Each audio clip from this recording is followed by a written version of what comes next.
What is up, everyone? Welcome to the Fight Like Hell podcast.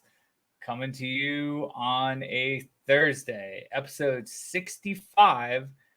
It is August 4th, 2022. For those of you who are listening to us in 20, let's go with 37. And that's at the point where hopefully Amanda and I are still married and, living happily after. I think we're like 12, Who's Amanda? 15 years older, and we're working towards that retirement life. I'm owning a doggy daddy daycare. She's still working, making that money. I've retired from the federal government. Okay. Oh, by the way, I guess I should say hi to my heterosexual life mate. Good morning. Hello. Good afternoon, Austin. Morning. What the fuck? It's 7:42 at night. What Rob's about time. morning? I was thinking of Japan. The people are Japan listeners. They're like, oh yeah. Oh, Like, good okay. morning. Yeah. So Who's Amanda, Rob? Amanda? Who is that? She's Who's that? some girl Who's that that weird creeper chick next to you? Well, Why'd for you bring a those of stray you- dog home? huh? Why'd you bring a stray dog home? Oh, they're sleeping. All right. Anyways, this is Amanda. Welcome to the podcast. Welcome to Arizona. All the things. All the things. Why don't you tell the people a little bit about yourself? Okay. Hey, y'all. I'm Amanda. I am currently dating this guy sitting next to me and This guy. who does this lovely podcast. No, for real. I'm from Texas. I've lived there for 40 years now. I love that state, but I feel like it's time to do some adventuring. So I'm hoping to be able to come out here more. And I've really enjoyed the last Month? 3 weeks, 4 weeks, something like that. It's Been 4 about. weeks, pretty Yeah. much, because you got. It's been awesome. Yeah. But yeah, I've literally don't have kids. I have a dog. So my life is pretty open. I have a job that can do remote. They prefer us in the office, but I'm an insurance broker doing commercial property and casualty insurance. So I can technically be remote all the time, but they do want us in the office 3 to 4 days a week. So I do miss my team back home. There's like 10 of them there, and I miss all the people and, just miss that work office vibe. It's kind of lonely during the day here at the Canyon, but Yeah. yeah. At least you got Finn. I do have Finn all day. Allie goes to work with Rob. Probably shouldn't say their names so much I because know. they're actually sleeping. They are relaxing right now, finally. Finn will just stay asleep. He doesn't care. ALY may not. Yeah, exactly.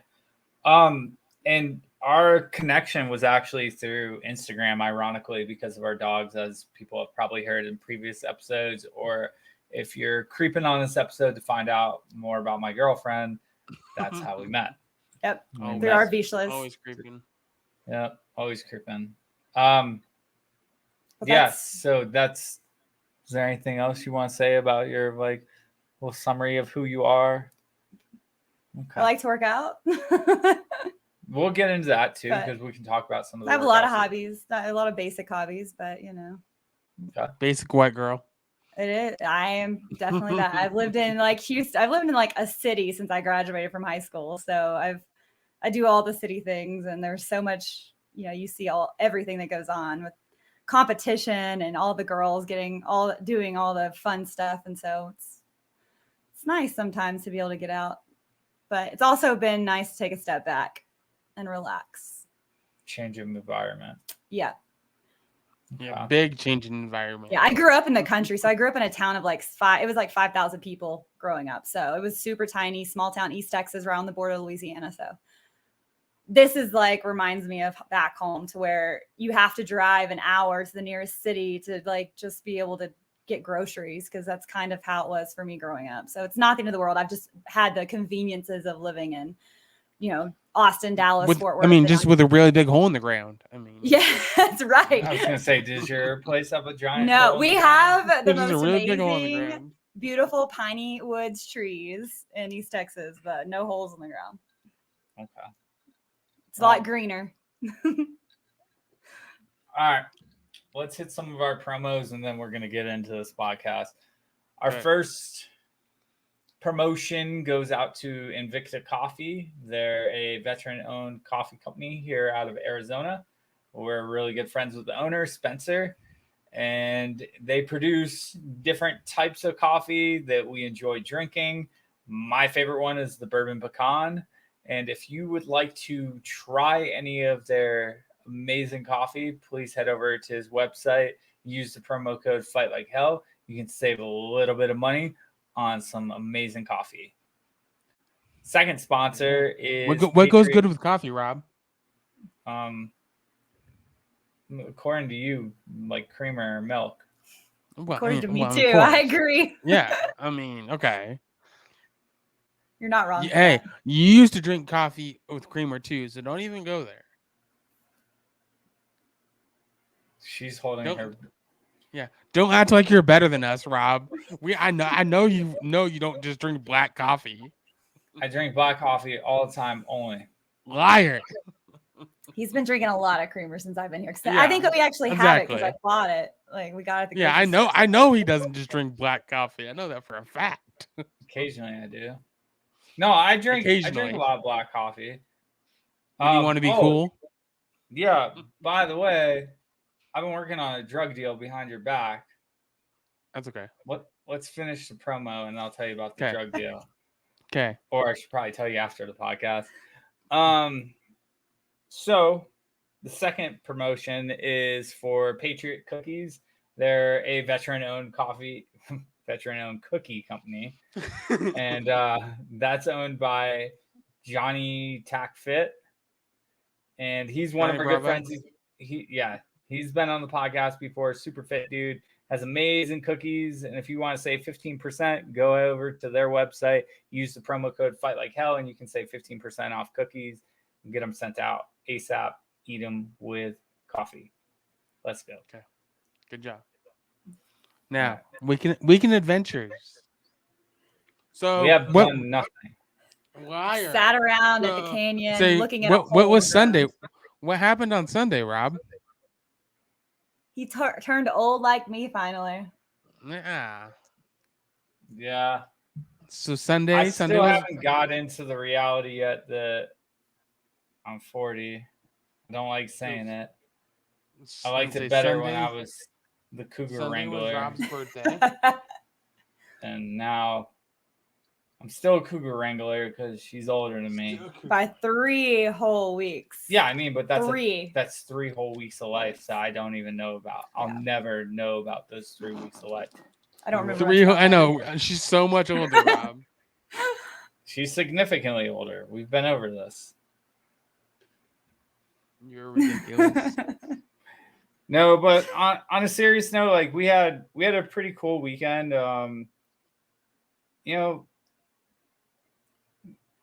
Why don't you talk about the weekend a little bit? Tell the listeners like what we did, where we went. I think you could summarize it better and talk about like what we did for dinner. Go ahead. Okay. So I chose Vegas because I offered that to him. I was like, we could do Vegas because Alinea was playing at Hakkasan at MGM, and I love Alinea. I've never seen him live. DJ, I don't think Rob had either. And he's seen a lot of EDM bands. And he's one of my favorite DJs that he's huge. And so when I realized he was going to be playing July 30th, and I had planned technically he played only on the 31st. That's true because he didn't start till midnight. Like 1:30 in the morning. Oh, that's true. Yeah, it was like so super. It was he only played for my birthday. Yeah. So it was just for you, Rob. Yep. Yeah, exactly. And so whenever I found that out, and I was just like, I figured once I realized I was going to be out here already, I was like, well, we could drive there. It's a 4-hour drive. I'd have Finn. We could drop the dogs off at daycare because he has a great little dog resort out there. And we had hoped that by like 3 weeks of being together, the dogs would be getting along to where we could just have one. And they're best friends now. Kennel, yeah. I think last weekend was really good for both of them because we weren't around because Allie's so protective of Rob. Finn is just a wild puppy. And I think that last weekend like really helped them like bond together. And so we dropped him off on Saturday. We went to the hotel, checked in, went down to the lobby. I lost my phone within the first 30 minutes. Within the first 10 minutes of gambling, Amanda got her phone like stolen, pickpocketed right out of her purse. Yeah. So it sucks, but I realize like I'm kind of naive sometimes. I know that's one thing. I try not to be. I feel like I lived in big cities where I know that I shouldn't be naive, but I was. And you just have to realize that there are a lot of still really bad people in this world. There are still good people, but there's still bad people. I mean, it's Vegas. It is Vegas, exactly. And it sucked that first day, but after that, I felt like by the concert really on Saturday night, I was like, all right, it is what it is. I was just sad I couldn't take pictures and videos that I wanted. I know he does a lot of it, but I wanted more of him. It's nice to both have a phone. Yeah, and you get different views and different like pictures of each other, and I don't know. So it is what it is. It was especially sad, with Rob being shit-faced. But I will say, like, Rob does, like, his master's degree is in cybersecurity. So the one thing he kept telling me over and over is like, these people just want your phone. They just want to make money off your phone. They want to sell your phone. They don't really want to get into your phone. And I was thinking about my banking. Obviously, I didn't want them to get into my banking. Well, yeah, you called me and asked me the same thing. Well, Rob did. And I was because I had explained it like 3 or 4 times.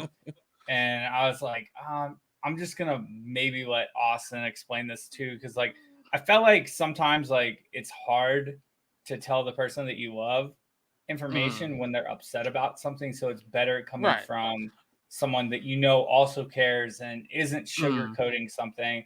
And that's why like it was either going to be you or Lowell. I called because she was super upset and reasonably upset. But like the reasons she was upset for, I was trying to dismiss as, hey, like, yes, people do and can try to get into your phone, but honestly, they're not, even if they were after your banking stuff, they have to get the authentication of Face ID or they need to know your banking info. And I have 2-factor on a lot of stuff.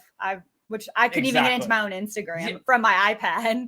Yeah, there was so many things. There were so many things that she tried to sign into on her iPad.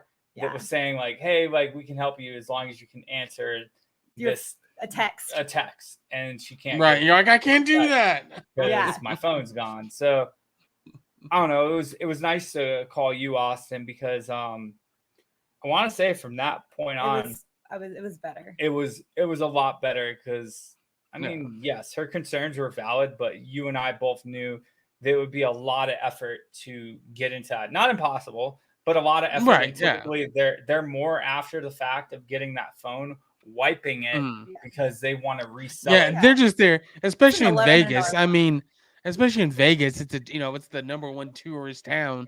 Yes, they just there to snatch and grab. Like they just snatch. And they and want grab the money so they can go do it. whatever they want to do. Yeah. I mean, that's the pickpockets love to live there because it's easy for them just to and it is steal naive tourists stuff. Yeah, and even just like after that I was a little more obviously aware of things, and it was funny to like watch. You could see people that did not belong in the casinos that were literally probably there to do bad things. Like you kind of know. But I got a new phone. It was delivered before we even got back on Monday and got it set up. So I'm back in the real world again. But so we did that. We had a really good dinner on Saturday night planned at Crush at MGM. Cute place, really good food. Great food. We had a good server who knowledgeable server, I should say. She sucked at actual service, but when you're spending $100 and something on a dinner. Yeah, I want to say that meal was like $140. Has $140 before tip. Yeah, before tip. And go ahead. No, I was just saying it was just annoying because we want another drink. We wanted dessert, and she didn't even come back to check on us. We're like, I just want to go. I'm ready to go get ready for the concert now. We're done. Yeah, it's funny because like she comes up to the table after she checked on like 2 or 3 other tables right next to us and hadn't checked on us since she dropped off the food. We were done with our food, wanting dessert. We're sitting there for like 20 minutes at least. Our drinks are empty, and we're just like, okay, let's get one more drink and pick out dessert. And she had already told her that it was my birthday. There was a special event for us. I told her that she just celebrated her birthday. She was all excited and like acting like she gave a shit.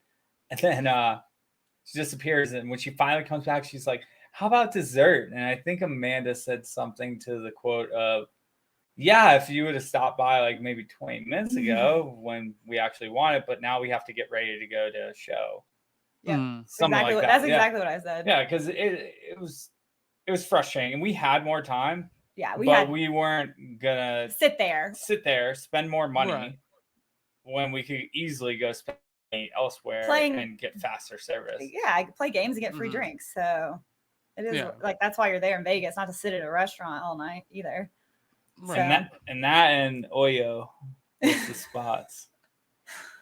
And then what time did you end up going to bed that night? Oh gosh. Yeah, the concert. Well, we got to the concert when it started, like 10:30, 11 when it opened. They had just had like an opener, and then Linium came on like 1:15, 1:30. Got off at 3:30. Like it was like 3:30, almost 4. We went and got pizza at 4 a.m. Then we went and gambled. Well, I went and gambled. We went and got double drinks. And so you posted on Instagram at like, what was it, like 5:15? Yeah, something like that. We called his mom because she lives in the East Coast, and she was already awake, like starting her day. Because it's 8 o'clock there. Yeah, it was like 7 a.m. No, 8 o'clock because we're west. They're 3 hours ahead. Yeah, it was. So we called her, talked to her for a while. Went and I gambled. don't remember that conversation. Oh, I mean, you don't remember calling me either, so it's okay.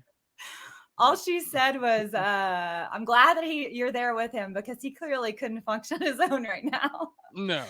So I talked to her mostly. Yeah. And then we went and gambled for like an hour, maybe on the dollar table. They had like dollar blackjack at OYO. Right across from MGM. Like it is a shithole, but it's like $39 a night if you want to stay there. Exactly. That's Rob's dream place. Your bed bugs. Bed bugs guaranteed. Yeah. So and then what did you guys do Sunday night? So yeah, Sunday we slept in and then walked around, did some gambling during the day. We were gonna do a pull down Sunday, but it was like overcast and raining all day, which is crazy for Vegas. Rob started drinking early. It was nice and cool. It was nice and cool compared to like it was like 80 something. It was like 100 degrees. Yeah, it wasn't bad. So and then that for his birthday night, we had reservations at Hell's Kitchen. So that was something he's always wanted to do, and he has a funny story about Hell's. Hell's Kitchen. Anti-Hell's Kitchen. Oh, Hex Kitchen. And say Rob called me like right before you guys went there. Oh yeah, because we had been drinking he had been drinking all day. Rob was shit-faced. Yeah, I was very drunk. We had been downstairs. Oh, because we sat at the little electronic blackjack and probably lost like 60. No, because I was up. I went up like $75, $80. Yeah. And then he lost it all. $200. And then I ended up losing that money plus the $100 or $200 that was in it. Because like I started making like really big bets thinking that I was going to win. Another electronic game. Yeah, you said you started betting like $25.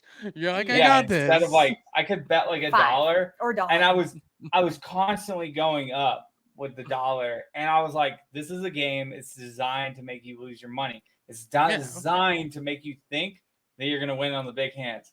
So I would test it and I would do like a $10 bet or $5 bet. Well, you did good on 5 and 10 actually. Oh yeah. All those times. I won. Yeah. So in my brain, I was like, I bet I could do at least Let's go all in.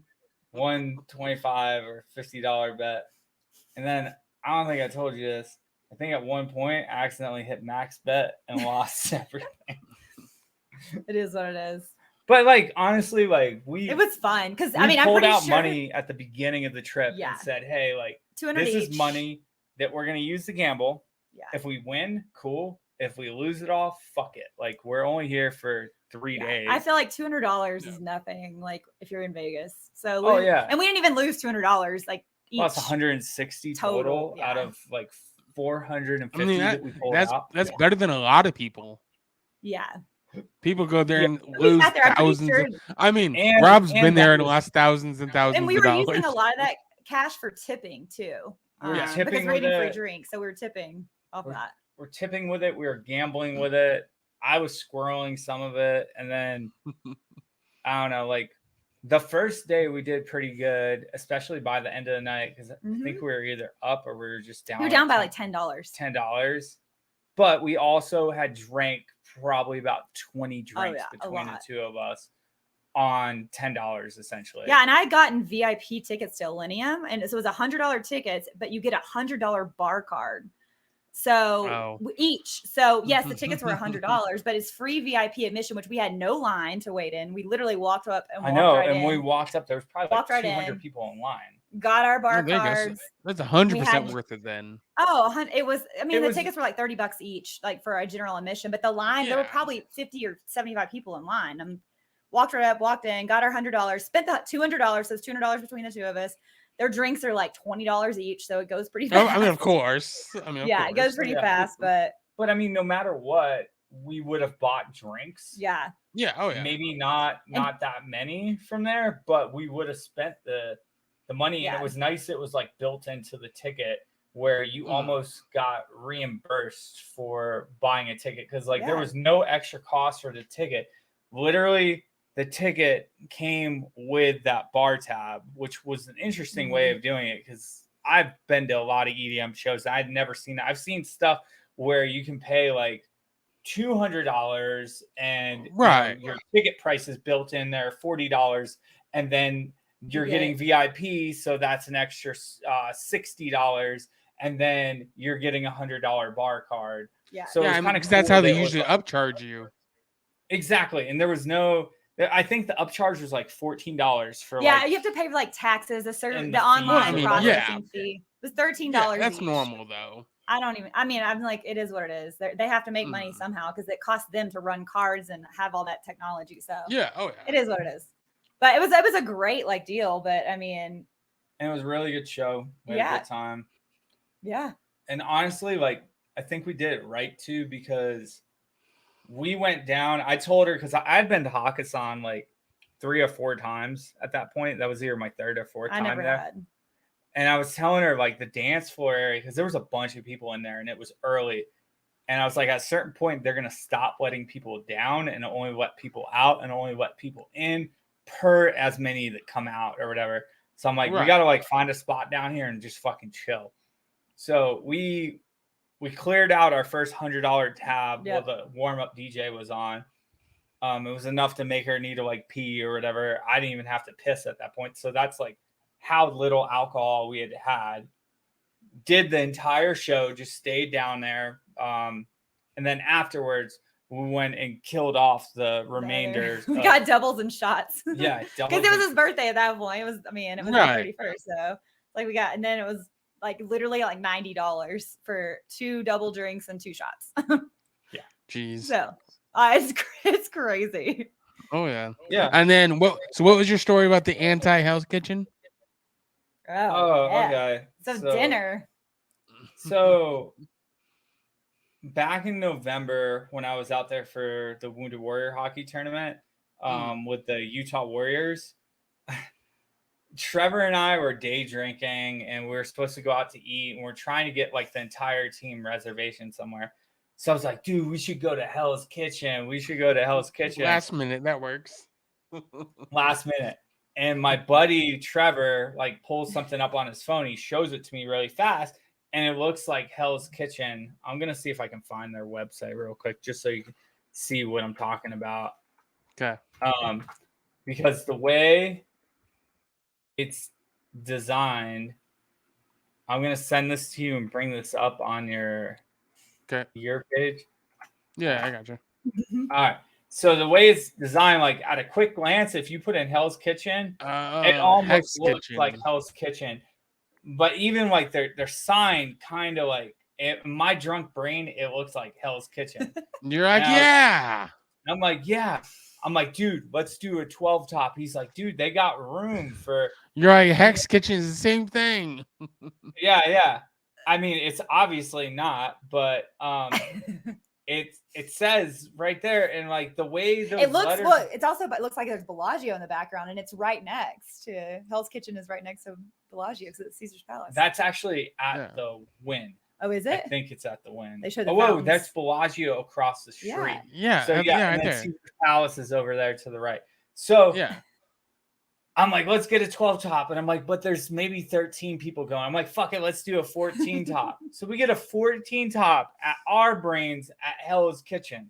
So we're thinking like, we got a 14 top at Hell's Kitchen. So I call my buddy Nick, who's lived out there for 7 years, and I tell him, and his wife is like, how the fuck did Rob get reservations at Hell's Kitchen for 14 people the night of? That's impossible. I'm like, no, just meet us at Hell's Kitchen. Just meet us at Hell's Kitchen. We got this. So he goes to Hell's Kitchen. We go to where the address is on our reservation, which is Hex Kitchen. And we get there, and I think Josh was like, I don't think this is Hell's Kitchen. I don't see anything about Gordon Ramsay. I'm like, oh, shit. It isn't. I'm like, this is Trevor's fault. And I started blaming Trevor. And then my buddy Nick calls me. He's like, dude, I'm over at Hell's Kitchen. Where are you guys at? I'm like, we're at Hex Kitchen. But Hex Kitchen because the food was actually really good. Yeah, you said it was. I would 100% go back. A lot cheaper, probably. No, actually, it was similar. Okay. Like, I want to say that night I spent like $80 on myself, $100 on myself. Austin has left the building. Didn't even tell us why. All right. I'm going on to podcast with you. He literally didn't say anything, just muted himself and gone. He does that. Sometimes we have to do this. And this is the part where I have to talk to the guests instead. So you have to talk to me again more? Yeah. No. But while we're waiting for Austin to get back, I think what we should do is probably All talk. Our adventures? We could talk about the adventures, yes. All right. So we started off in where? Santa Fe. How was that? New Mexico. It was good. It was great. That's where the dogs got to meet. They actually did a lot better than we anticipated. Yep. Allie didn't kill Finn. She growled at him a couple times. She barked at him a couple times, but she never bit him. She never snapped at him.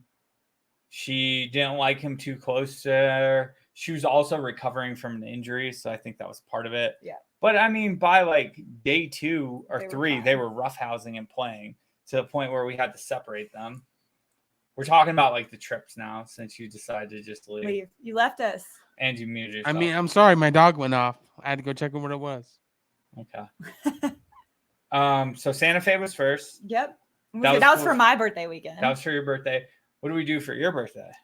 We went to a winery, went to a brewery, and then what was the name of that winery? Why was it special?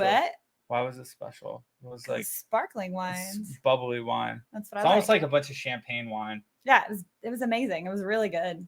So drank during the day, and then went and had reservations at this place that goes across from our Airbnb, called Izanami. So it's like Japanese food, and you actually sit on the floor. It's very uncomfortable for me. It was without your shoes. They don't let you take your shoes. Yeah, no either. shoes. You have to sit down. Well, yeah, authentic. You don't wear shoes. It was. But we got to cook. We had some really great food. All of the food we had was really good. The service was good. Then we cooked some food on a rock, like some meat on a little hot rock. It was a 400-degree rock. Hot rock, yeah. We cooked Wagyu. Mm-hmm. Fake Wagyu. Fun. So my birthday weekend was really fun. I've never been to New Mexico, and I don't think he had either. So it was our first time. Yeah, it was the first time, and it was one of those things that like the way her birthday was going to work out was we could literally just get her to my place, and then we'd have to turn around and go somewhere or celebrate in the canyon. The only cool place to maybe go, it's somewhat close, is Flagstaff. We're just like looking at the logistics of when she was leaving versus when she was arriving places. And she would have been able to get to me by like Saturday afternoon, which is like the eve of her birthday. Yeah, and that would be a lot of driving. Exactly. And then we would have to drive somewhere on top of that. So we came up with the idea of me driving down to meet up with them in Santa Fe. It was a cute town too. And it was actually awesome because I think Chance talked us into Santa Fe over Albuquerque because Albuquerque was on the straight line, but Albuquerque is like 3,000 feet lower hot. in elevation. So it was 100 degrees down there, whereas where we were at, it was in the 70s and 80s. At night, it'd get down in the 50s. And at night it was down in the 50s. It was actually awesome. And the Airbnb that Amanda found was fucking gorgeous. It was perfect for us, like for that. We had a little yard. It wasn't super safe yard, but for the dogs to do zoomies in. Yeah. But it worked, you know. It worked for us. And then from there we came back here, and I've worked every day of my life since then, it seems like.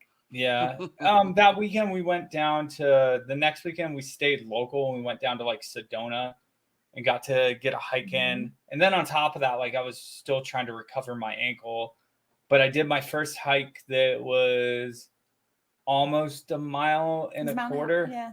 Maybe mile and a half. You flew your drone, you walked around with that too. Yeah. Got to fly the drone. Then we took a week back here. Then we went to Bryce Canyon and Zion. What were some highlights for you of Bryce or Zion? They were, number one, it's like something totally different than I've ever seen in my life. Like I've never been to Utah. I've never been to Arizona. I've literally been to different states in this country, but it's like California, You've been Washington. to Italy too. Yeah. Like, you've done a little bit of traveling. Yeah, I have been to Mexico a ton of times because it's like an 1.5 hour flight from Houston. Been to the Northeast coast a lot for work because my old company was based out of there. But yeah, it's like I've never been out here, and this is a totally different like topography than I've ever seen in my life. Like I'm used to Texas. It's very green, lots of trees. Flat. Yeah, everything. What do you say? Very flat. It is very flat. We're at elevation or below in a lot of areas. I mean, it sucks, but I love the greenery there. I don't love the humidity, but it was amazing to see the rocks. Like it's crazy to think that rocks are beautiful, but rocks are beautiful. I saw some like Bryce Canyon. Like it blows my mind, and I'll say this over and over again that nature can do that to rocks, you know, that wind and rain nature and formed erosion. the Grand Canyon. I know, but if you look at like Bryce Canyon, where you have these like structures, hoodoos are incredible features. Like they're definitely unique. And the interesting thing that I was telling her / we kind of saw is, you know, that area is unique to Bryce, and then you go 68 miles down the road and you're at Zion. And it's completely different. It's almost like being in pyramids. Like Zion to me is almost like being in pyramids. I mean, it's just huge. And I was like, it's definitely like, I know it's his favorite park, but it's as of now, it's my favorite park too, because it was absolutely mind-blowing. I could have spent multiple days there. It's just gorgeous. And the little town that's right outside, Springdale. So cute. I mean, we got a cute little hotel there. So it was so much fun. And it was neat too, because the Airbnb we stayed at wasn't like the best Airbnb we've ever stayed at, but they had this dog park across the street. So we had this like fully fenced in grassy area. The dogs zoom. So we'd go out and hike during the day, and we go back at night and just drink and sit outside, eat food, drink, let the dogs just run because it's fenced. So, and that's hard to find in Airbnb sometimes. So it was really like so much fun.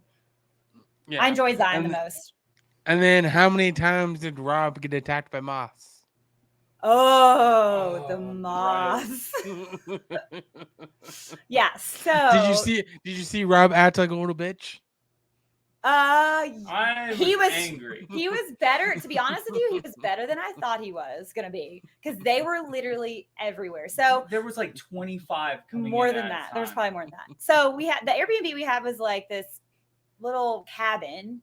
No AC, but it does get cold at night, so you don't really need it. You open the windows. The problem is they kept the windows shut, and then there was no lights on. So you start turning lights on, and the moths just go crazy. And so we started pulling stuff in from the car the first night, opening the windows because we needed it was just stale and hot because it just needed some air. And I don't mind no AC. I mean, we don't have AC here, and it's been fine. A couple days it's been hot, but it's fine. But literally, we turned those lights on. And he walked in one time and like 50 of them were around his head. We were swatting at him with towels, with pillowcases, whatever we could find. The dogs were definitely ate probably. They got a lot of protein that night, ate like 100 of them. But yeah, I mean, the second night was a lot better because we figured out what to do as far as you know, we had to. The trick turn the was lights like off. turn the lights off and just come in with a headlamp Yeah. or a phone. Yep. Because then you get like 1 or 2 mobs that would go for your phone. Yeah. Mhm. That's which it, is though. fine, but the front light was like right by the door, so it was like you walk in and it's like they're there. And it was a sensor light, so it would hit you when you were down the driveway walking up. So it would come on, and then it would be on for a solid like 10, 20 seconds. And they'd be waiting for you. Oh, it was. They were waiting for him, and they knew he did not like Yeah, them. but I didn't like freak out. He didn't freak out the way I thought. He started just killing him. He was just like swatting at him to kill him more than anything. I was and he finally got to the point where he was like, fuck this shit. I'm good sitting down if you'll just kill him, because he finally just got tired of doing it. He was frustrated. He was so frustrated. But it was fine. That first night was not fun, but the second night was great. And then Zion was fun. So it was a fun weekend. A lot of like, it was just gorgeous. Like, it's literally mind blowing that this exists in our country, because I've not seen the West. I've been to California and Washington State, and that's it. Yeah. In California, I've been to a lot of cities in California, but it's like, I've been to obviously Las Vegas before, but the times I've been to Vegas, it's literally on the Strip, you know, like we're going there for like a wedding in Henderson, or I've been there for like just for bachelorette parties or whatever. So it's like, it's just cool to actually see some things. And I've loved like everything I've seen so far. Yeah. And then another thing, and you guys went to the Meow Wolf exhibit in both Las Vegas and New Mexico. Shout out Mr. Ziegler Monster. Yeah. Because he was the one that posted that on his Instagram. And I took it and shared it to Amanda. I was like, yo, we got to go here. Yeah. And my friend had told me about the one in Santa Fe, because my friend Madison had been. Because we went to one in Santa Fe. Yep. And we went to one in Vegas. First off, the Vegas is like 5 times better. It's just, I mean, it's Vegas. It's way more modern. It's way more technology driven. The storyline behind it is cool. Whereas like the Santa Fe one is cool, but it's more artsy. But Santa Fe, it's very artsy. It's very family. It's like going through like a museum, but like paintings that will blow your mind, but not like, I don't know, like a museum is cool. And honestly, I'm glad we did it in the order that we did, because like Santa Fe was really cool. And now literally we just have to see Denver, and then we've seen all 3. They were supposed to do one in Phoenix, but they took it away.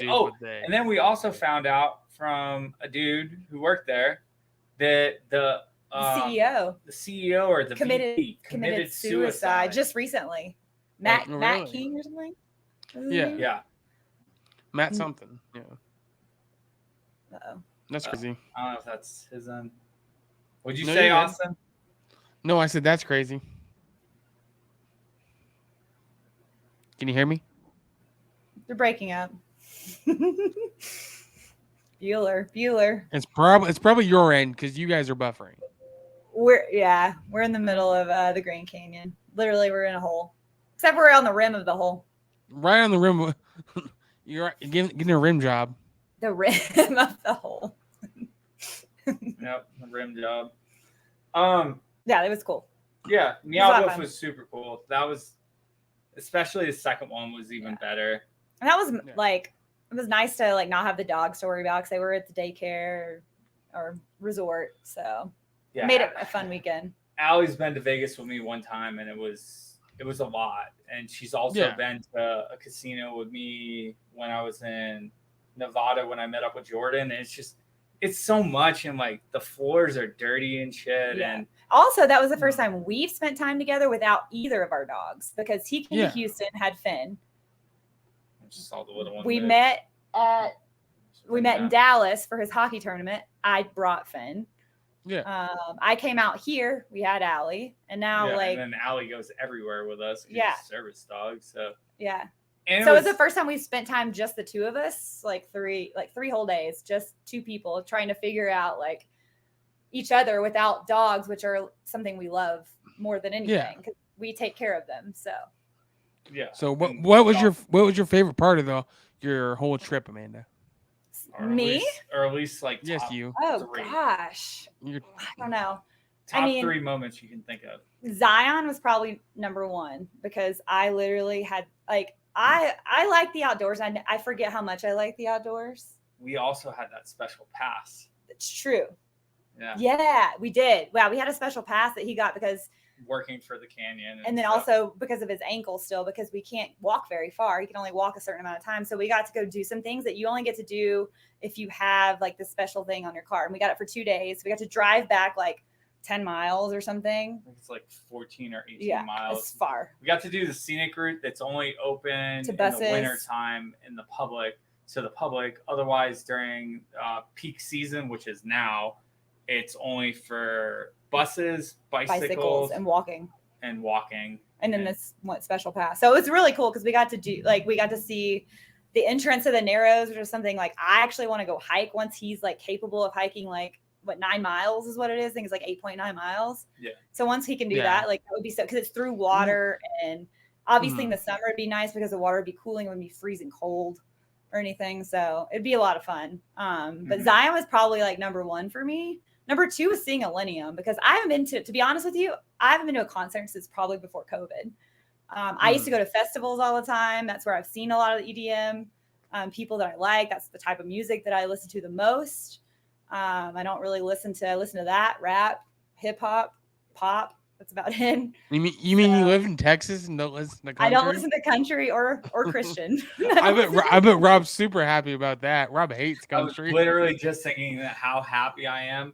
It's funny because like my mom asked, does Amanda like that music? She's like Amanda because she was convinced that I was taking her to an EDM show because like any other. I mean, it wouldn't surprise me.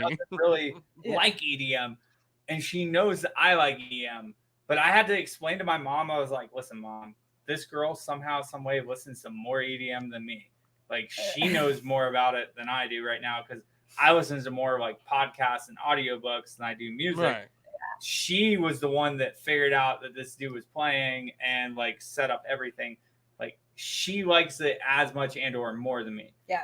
So I think that helped too with like going to the show because it was fun. It was a lot of fun. Now, I mean, we may have gotten COVID. Who knows? Because everybody seems to have COVID right now. We were like pretty sure I haven't. Like honestly, Rob's already had it. So cough and. Yeah, it's possible. And then why are you giving everybody COVID, Rob? One of our teammates here actually just got COVID. Yeah, one of his IT teammates. Yeah, so but that was number 2 for sure. What was number 3?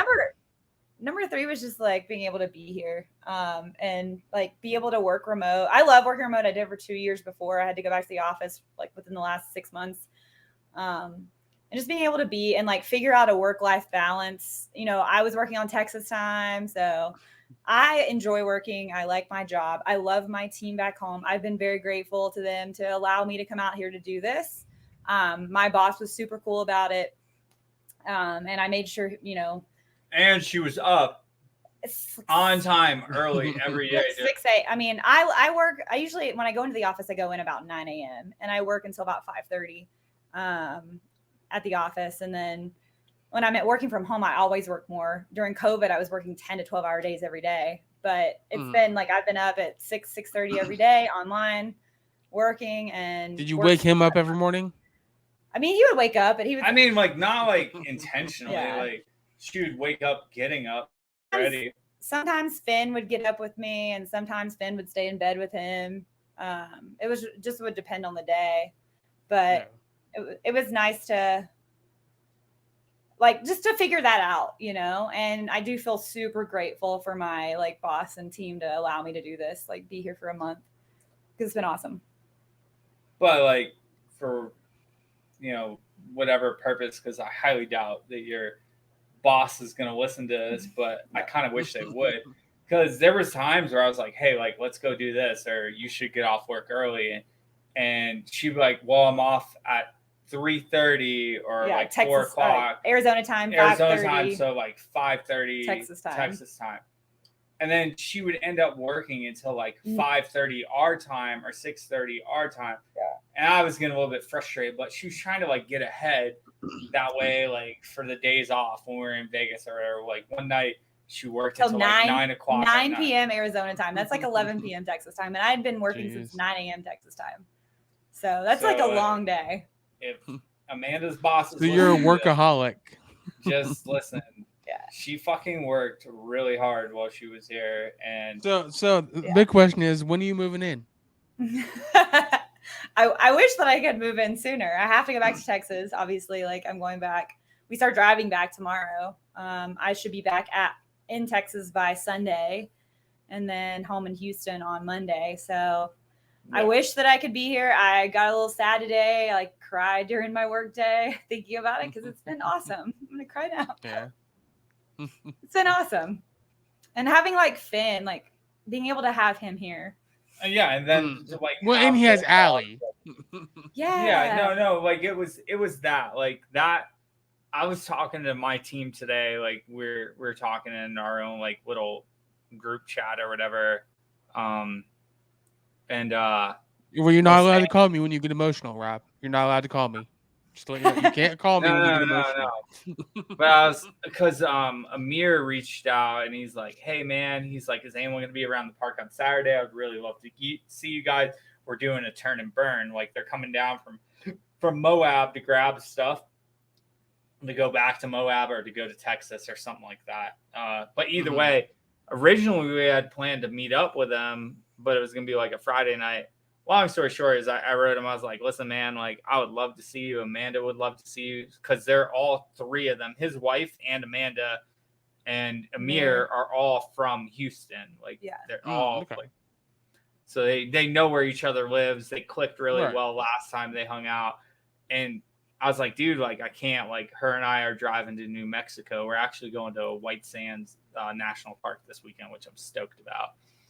But yeah, it's sad because the dogs, it's like for me, I had a dog for 18 years, and so I didn't have a dog for 16 months, and now I have Finn, and Finn has been like my little heart, and now he has a best friend that is leaving.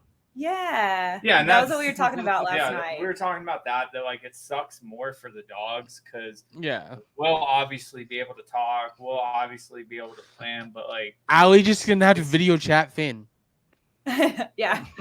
But I mean, like, it's just like we went from like Allie would growl at Finn to like Allie runs in the house and looks for Finn. Yeah. Because like or late like the other night when they were laying on top of each other. Oh, they were laying on top of each other. The first week, if Finn would have stretched out and poked Allie, she would have lost her mind and probably snapped at him. Yeah. Because she growled at him a couple times when he got close. Whereas the other night we had pictures of them laying across each other. Literally their legs are like stretched legs out. across each other. They're hitting each other in the face every time they're like stretching out. And, like they didn't give a shit because they just fuck you. And I do think I will say like I have heard, and the reason I got a Vizslas is because I loved them for 15 years. Like I dog sat for one after I lost Daisy. 2 months after I lost Daisy, started dog sitting for Sammy, this female Vizsla that was like 4 years old. And I remembered why I love the breed so much. And so when Finn became available, I jumped on it and got him. And it's like they just know each other. Like Vizslas are very special. And I know every time I've ever been to a public like dog park or something, Finn finds a Weimaraner, a GSP, or a Vizsla, and that's who he plays with. There could be 100 other dogs there, but he will find those people and play with them. So it's pretty cool. Like there's just like a weird connection with the breed. Yeah. And it's crazy. It's crazy. And one of the things, for Allie and I, that's always been difficult is she doesn't do well with other dogs when I'm around. She'll go to daycare and play all day. Yeah, she doesn't like any other dogs. Yeah. Mm-hmm. And small dogs are like squirrels. She's going to hunt them. Yeah. Oh, yeah. So the entire time, like, I obviously care about Finn because I've met him like 2 or 3 times at this point, and I don't want Allie to hurt him. But at the same time, like, I don't want Finn to do too much and piss Allie off either because he's a wild puppy. So it was like finding that balance and the fact that they got along to the point where like there has never been a point where I thought like Allie was just gonna want to like kill him or something like that, or just went like super protective. Like she's watched him lick my face and get super upset about it to the point where she just gets there and starts kissing my face too. Whereas with other dogs, she would have bit that dog because that dog should not be kissing me in the face or whatever. Yeah. So it's been so cool.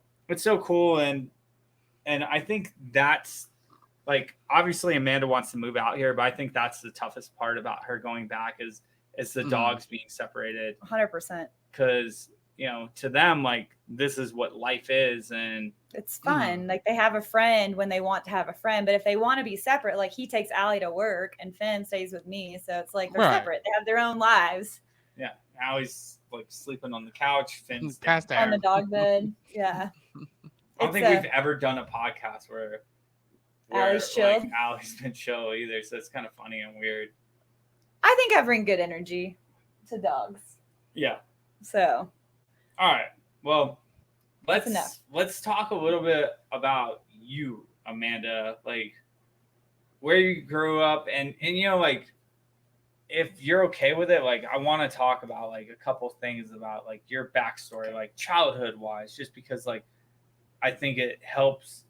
Like, you're on here not just because you're my girlfriend. Like, I do believe you have like a Fight Like Hell story, and that's the whole entire point of our guests that come on. Because, like, if I'm being insanely transparent, this girl makes more money than I do, and I make pretty damn good money. She's worked her ass off to get to where she is. She's better looking than you. She's definitely better looking than me. But no, like, talk about, like, growing up. Like, tell us what you want to tell our audience. I'll do, like, a basic, like, overview from young to old as I've got older. Just from the day you were born to now. I was born at every birthday. 6:14 a.m. on July 9th. I need how long you were, how much you weighed when you were born. 5 pounds 8 ounces, 22 inches long. I look like an alien according to my mom because I had no hair because I'm blonde. Yeah, literally, and I was skinny. But no, I was born and raised in East Texas for 17 years. My mom was a school teacher. She just finally retired. She's 67 now, and she just retired. This is like the third time she's retired, and she's finally done. My dad worked for a railroad, Burlington Northern Santa Fe Railroad, and my parents got divorced when I was 3.5 or 4. My little brother was 6 months old. My dad was an alcoholic. He used to physically and verbally abuse my mom. And so for me, like, that's why I am who I am now. I'm strong. My mom raised me to be a strong female, to take no shit from anyone, and to make sure that I can take care of myself more than anything, because that's what she's done. She raised 2 kids on her own, even though my dad paid a little bit of child support over the years. Like, my mom basically struggled making $35,000, $40,000 a year to raise 2 kids and give them the best life possible. And I do feel like I had the best childhood I could have had given the circumstances. My dad told me growing up that he never wanted a girl. He didn't want me around. He wanted my little brother. He would take my brother. He'd buy my brother all these expensive things and take him places. So I ended up being super athletic growing up, like playing I could throw a football. I can play baseball. I can play softball. I can play soccer. I can do all the sports. I did gymnastics. I did cheerleading, because my dad told me he didn't want me. And I wanted to prove to him that I could be that person too. Like, it's not just it doesn't have to just be my brother. You can do anything boys can do, but better. Yeah. And I felt like I could. And I mean, as it got later in life, it's kind of proved that, to be honest with you. Especially Rob. And so, it was really, it was not a tough childhood, because I do feel like my mom really made sure that we had everything that we could have and had opportunities. But I also learned, my mom's a school teacher, so she made sure that I understood the value of an education. And that's like, I worked really hard in school, and I enjoyed school. I graduated number 7 in my class, got a scholarship to go to Baylor. They paid for 60% of my schooling. And what did you go to school for? So I went to, got to have a business degree, Bachelor of Business Administration, and I had double majored in risk management and insurance and real estate. So, and I'm 4 hours short of an accounting degree. I made my first ever F at Baylor. I was an A student. So you're good with numbers, is what you're saying. I'm good with numbers, except for not an accounting number. So I'm good with like calculus. I'm good with like, I took I was almost a math major at Baylor. But my mom was like, Amanda, you can't do anything with that other than go teach math at a school. Like, you're going to teach high school math, or go to get a master's or a PhD and teach it at the college level. But I hated accounting. I hated it. And I didn't want to like be that person. And so my senior year, I changed my major. So I'm 4 hours short of an accounting degree. So I almost triple majored. So I love school. I would have continued to go to school had I had funds to do so. I just didn't have money. You would have been a full-time student if they had a retirement. I probably would have. I really enjoy it. My mom just couldn't afford to pay. Like, she paid for a lot of what she could for me to go to Baylor for the amount that wasn't covered by my scholarship. I was on probation at Baylor when I made that F, because if your GPA drops below like a 3.5, they start watching you. And if it gets below a 3.0, you're automatically on probation. If you don't get it up above a 3.5 the next semester, you lose your entire scholarship and you could be out. And I couldn't afford to go to Baylor without that scholarship. Like, because it's expensive. It's a private school. And it's hard. It's really tough. And so luckily I wrote like a 5-page letter, which is, I'm good at writing. Rob knows this. Yeah. You helped me write my BA. Yeah, I love to write. And so I wrote this like long ass letter. I'm like, please, like, keep me here. And here's what's happened. And I'm really sorry. And I'm changing my major and I want to do better. So yeah. So school was like my thing. So since I've been out of school, like since Baylor, I've done insurance and risk management like the entire time. My first job was working for the state office of risk management in Austin, Texas. And it was the worst job on the planet. I was a workers' compensation adjuster, which means that I was dealing with people who were injured on the job. One of those people who didn't want to go back to work. These people didn't want to go back to work because they were only making a very little. They want to cheat the system. They want to cheat the system and get as much money out of it as possible. Oh, 100%. Yeah. And so I did that for about a year, and I was like, I need to be out. And so I love living in Austin. It's literally my favorite city in Texas. It is now very different because I lived there. I graduated college in 2004. Oh, yeah. It's way different now because it's different. Now it's the tech capital. Now it's the tech capital. It's like California now. Oh yeah, because that's where all the businesses move. It is, but it is still like the hill country of Texas is amazing, and it's like literally 30 to 45 minutes outside Austin. You're in the Texas hill country. Wineries. It's like being in Napa. Not as beautiful, obviously, but it's for Texas. It's pretty cool and it's a lot of fun. So yeah, I did that. And then I moved to Dallas for a job, worked in Dallas, Fort Worth for 7 years. And then I got married, when I was up there. And he and I ended up moving to Houston. He was from South Texas. I was from East Texas. So it was closer to family. And then we got divorced, and such is life. It is what it is. And now you're stuck with Rob. I know. So I've been in Houston now for 10 years. Literally almost 10 years. So and it was right before my 30th birthday. Switch it up and move to Arizona. I know. That's what I like. That's kind of, I mean, had I had kids, maybe it'd be different. But I don't have kids. And so it's like, for me, it's you have a kid. I do have a kid, and he's just furry and 4-legged and really cute. But yes, 2. 3. And I had Daisy before that. She was a rat terrier, and she was my heart. I mean, Rob is kind of a kid. My soul. Oh. That's what I was angling. I have 3 kids on a daily basis. Yeah. I mean, talk about how much babysitting did you have to do with Rob? He gets the dogs riled up, and I'm like, dude, can you just calm down? Because if you would calm down, the dogs. Especially when you're outdoors trying to do your workout classes, and he's supposed to watch. And he's supposed to watch the dogs. Yeah. All the rest of my workout classes here have been when Rob's at the office. Like right when I get off work, I'm like taking it now. He's not here. Yeah, she takes it before I get there. Yeah. Otherwise, like the dogs were attacking her. It was like Allie, they were running into. Allie does that to me. Like she'll get in my face when I'm in the middle of workout. But the 2 of them, like with zoomies running into her, I had to stop in video. I wasn't going to try to break that up. But it is what it is. It was still fun. I still got to work out in. But yeah, I mean, that's the basic story of my life. I've had a lot of.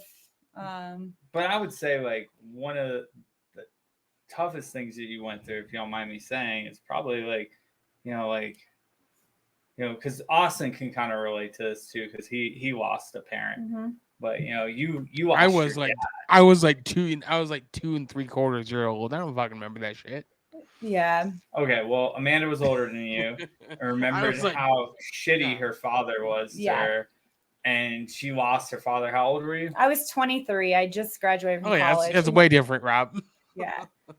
But I mean, because my dad was so mean to me growing up, I resented him a lot. But in the last year of his life, I literally lived at his house in Houston because he lived in Houston. Like my mom lived in East Texas where we lived. My dad lived in Houston. I lived at his house for 3 months in the summer when I wasn't taking summer school and took care of him because he had like 3 surgeries. And then literally 8 months later, he died. And so no one else did that. My brother didn't do it. He took care of my brother. All my brother did was use this as an excuse to do drugs and like, and that's the part that sucks. All the things. And that's the part that sucks is like, no matter how cruel they are during your childhood and mean to you, you know, when you see him, when you see him in a vulnerable position like that, you know, you're still a human being at the end of the day. You know, you're still gonna feel bad because it is your dad. You know, it doesn't matter how cruel and mean he was growing up. He's still your dad. No, 100%. I mean, and I still loved him, and he was a good dad. Like, he was a fun dad. I definitely got totally shit faced when I was like 17 years old when I was at his house for the first time, and I didn't drink orange juice or vodka for like 10 years. So he was fun because I mean he was an alcoholic, and so I'm obviously I do drink. My brother has a horribly addictive personality, like my dad did. I mean, that's what my mom died from. My mom died from alcohol poisoning. Yeah, and so like I do drink, but I also I know my drink limit. too, but I don't drink. I hardly ever drink. What are you drinking right now, Austin? Tequila. Water? No. Where's the other drink? It's gone. I already drank it all. Oh, look at you. You're getting frisky over there. It's gone now. I was drinking tequila and lime. Yeah, that's perfect. That's it? Tequila and lime? Yeah, fresh squeezed lime. I put a whole fresh squeezed lime and then tequila with ice, of course. Dude, I'm impressed. You know what you should do? Add some Topo Chico or sparkling mineral water. So actually, I've been drinking those. I love I did this. Yeah, they have Liquid Death in a lime version. It's sparkling water is all it is. That's what I use. So it is.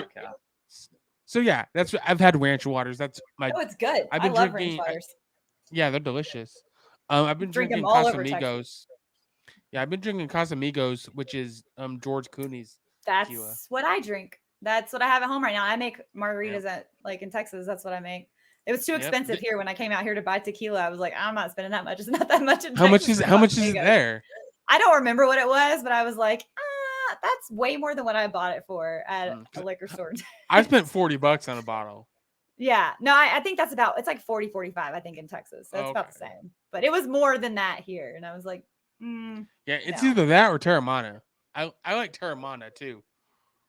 I don't know what that is. I like rocks. The rocks tequila. I never had that. It's really good. Lowell has some. Yeah. And he likes it. He's from Texas. It's about just as smooth. Yeah, it's about just as smooth as Casamigos, but half the price. Yeah. Okay, I may have to get some next time. I don't have. I have like this much of my Casamigos left. No, it's really good. Like I even tried it and I liked it. And you don't like tequila? I like tequila. Allie back there. I love margaritas. So. Same. Drink them more than I probably should in Texas. Right. So. But it's, I also like don't drink to get drunk. I drink to like have a drink. I love to have like my thing is I love dinners. Like I love like nice dinners and I don't do it that often, but when I do, like I go all out and I have a good time doing it. Yeah, me too. I'm more of a social drinker than I am like a drink at home. Oh, excuse me. Yeah, I drink wine at home by myself. That's really it. Yeah, I don't drink much. What's that say about me? I drink by myself. You're an alcoholic, Rob. It's okay. You're a closet alcoholic. I'm also in Houston. I can literally walk 2 blocks and be at like 5 restaurants. So, because I live in the city. And so for me, it's like I can. Well, you live right. You live across the street from a bar. I do live across the street from a bar, like the coolest bar in the Heights of Houston. So I've been there. Yeah, with Finn. Yeah. So it's like. And Rob's just a closet alcoholic, so it's okay. The funny thing is like when I moved to where I live now, I used to go to the bar all the time, probably once or twice every other week or so. Now I think I've been like 3 times since I live across the street. Right. It's just, like, I don't want them to know I live across the street. Yeah, like I can drink at home for free or walk across the street. But before, it's like I would meet my friends there. So now my friends are like, can we just come over to your apartment and sit on my balcony because it's like really high up and we can watch people down below. Like we could people watch. Hey, people watch is the best thing. Yeah. And she has a super nice luxury apartment. It's very, very nice. Yeah. And then she's gonna move to that. She's gonna be saving a lot of money when she moves here. A lot. And Austin, what are the things that she's supposed to buy us? We've been making a list, right? She's gonna buy us a Tesla and the helicopter. A helicopter. I think we need 2 because, like, what if I leave the helicopter with you and I can't get to you and I need the helicopter? How would you get home without the helicopter? I'll take the Tesla. You drive, right? So she already agreed to this. She's buying us a Tesla. We're gonna name them the Fight Like Hell because we're actually taking both brands and we're just smacking them together like that. And and then for the helicopter, it has to be a little bird. Yes, 100%. Has to be a little bird. And we're taking Finn and Allie on flights with doggles. Oh yeah, Finn needs some doggles. Yeah, we need to get. Yeah, we're just gonna get a little bird. One of us is gonna have to learn how to fly. No. She makes good money. We'll just hire somebody. She's gonna pay. We'll just hire a buddy. We can get Mike. the dude Mike. We had on with the single leg. Yeah, Mike. Yeah. No, we'll just hire him. What's his handle? Crowbo Cop. Yeah, Crowbo Cop. Dude is cool as fuck, and he's a pilot. Yeah. We already planned this out. He doesn't know about it, but like as long as we have the funds for it, like Amanda will pay for everything. Okay, we're good. Still good with that?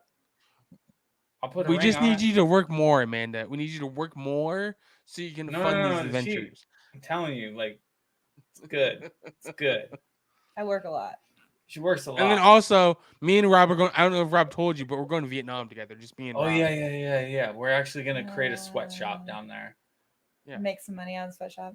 Well, we're gonna work people, not to death. Like we'll give them food and water. Almost to death, just to the brink of. You probably won't give them food. They have to bring their own food, but you can give them water. That's does cat food? Does cat food and dog food count?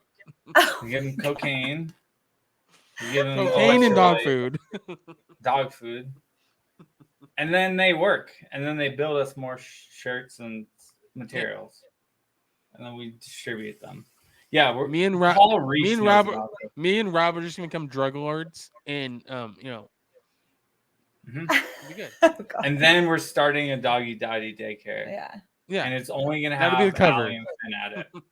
So we're not making money off this doggy daddy daycare. I mean, like you'll be making money. But we're not making money. So what are you be doing all day? Just sitting on the couch? I'm collecting a VA paycheck, so like I'm making some money.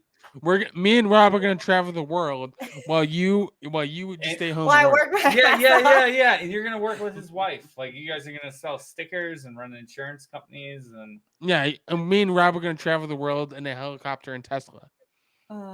We'll send you pictures. You have to leave Allie with me. Yeah, no. Allie's got to go eat Allie in Vietnam. Yeah, we have guns. It's okay. Okay, she just verbally agreed to it. She said as long as we live Allie with her. Yeah, sometime. All right, we're set. Okay, cool. Move on to the next topic. Okay, Robs. So actually, we are going to talk. So the next topic is you want to talk about what's happening.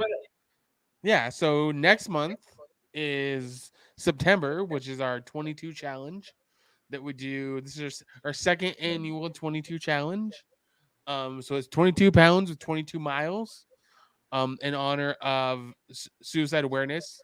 And next month, a portion of our proceeds from our shirts will be going to Oath to Country. Yeah. Keep talking about it. I'm excited. Why am I talking about it when Rob's filming a Snapchat over there?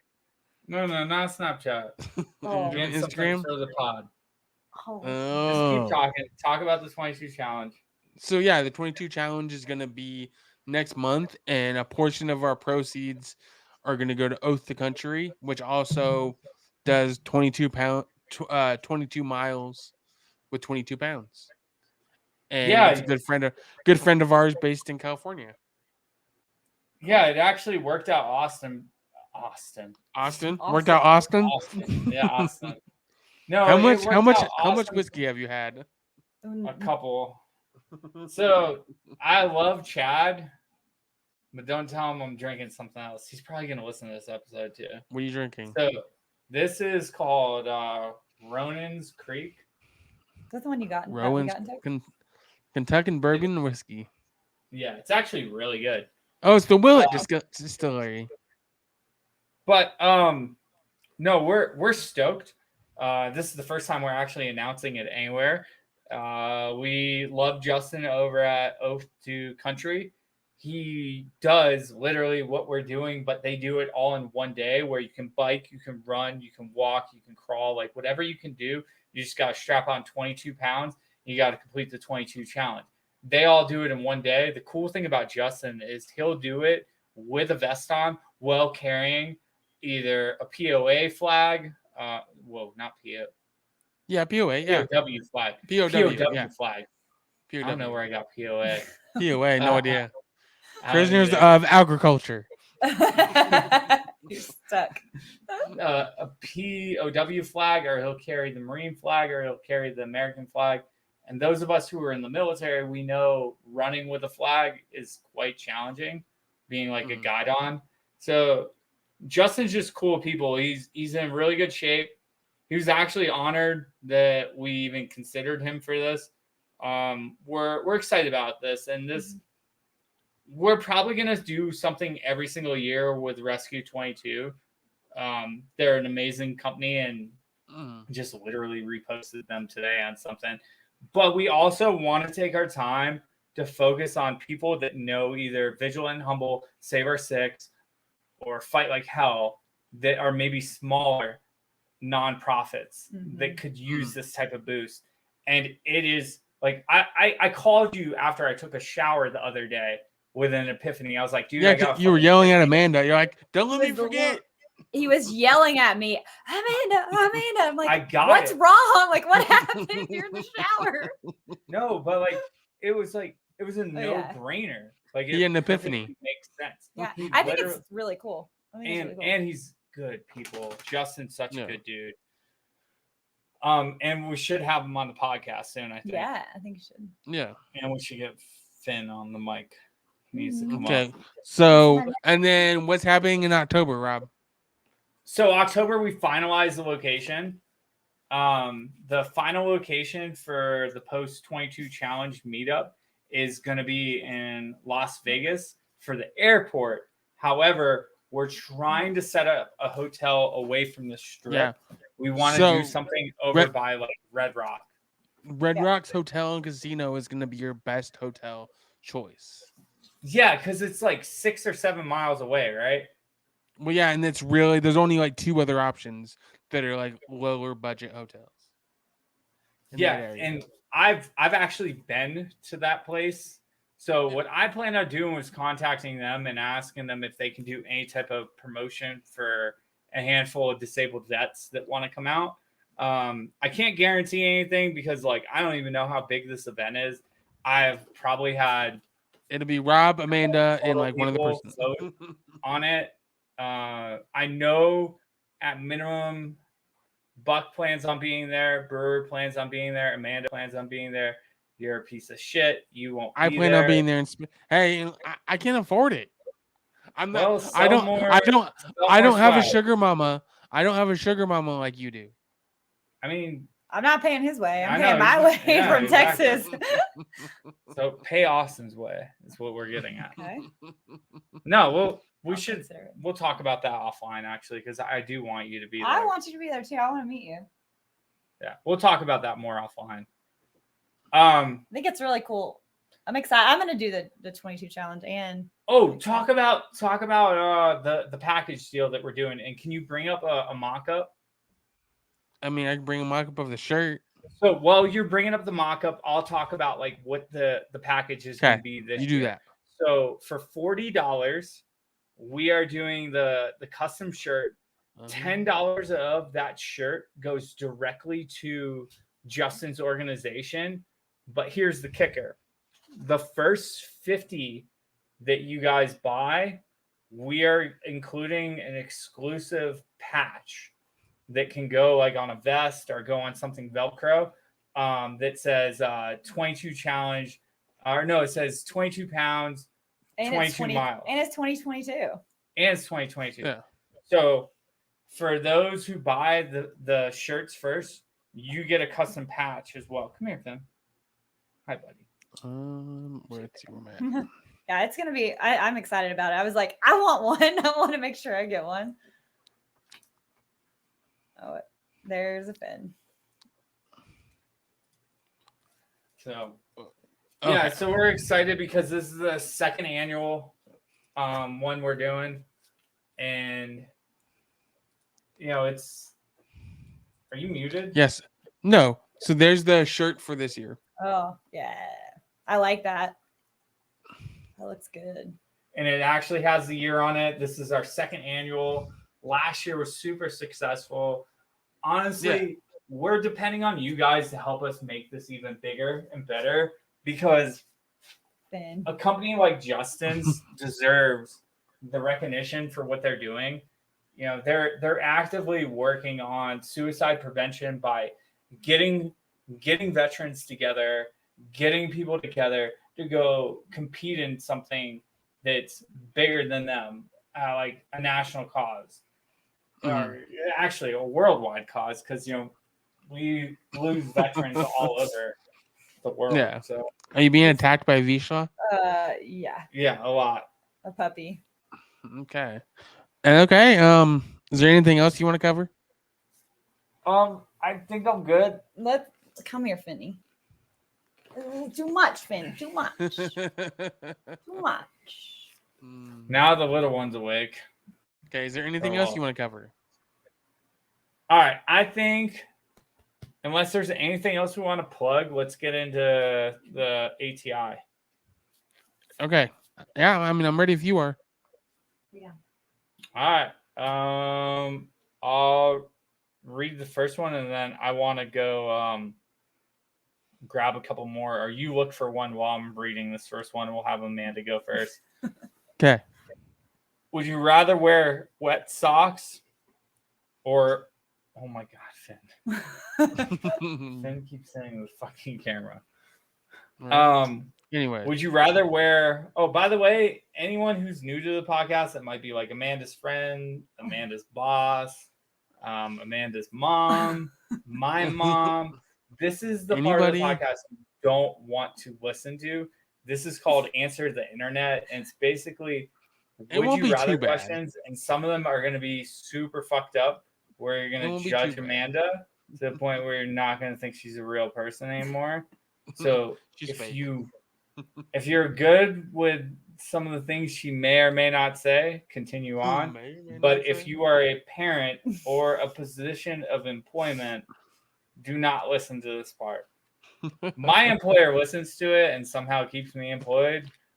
But just because Lowell doesn't care. Lowell just Lowell doesn't care. Lowell's awesome. Yeah. Shout out Lowell. When are you coming on the pod? Yeah. All right, let's hit it.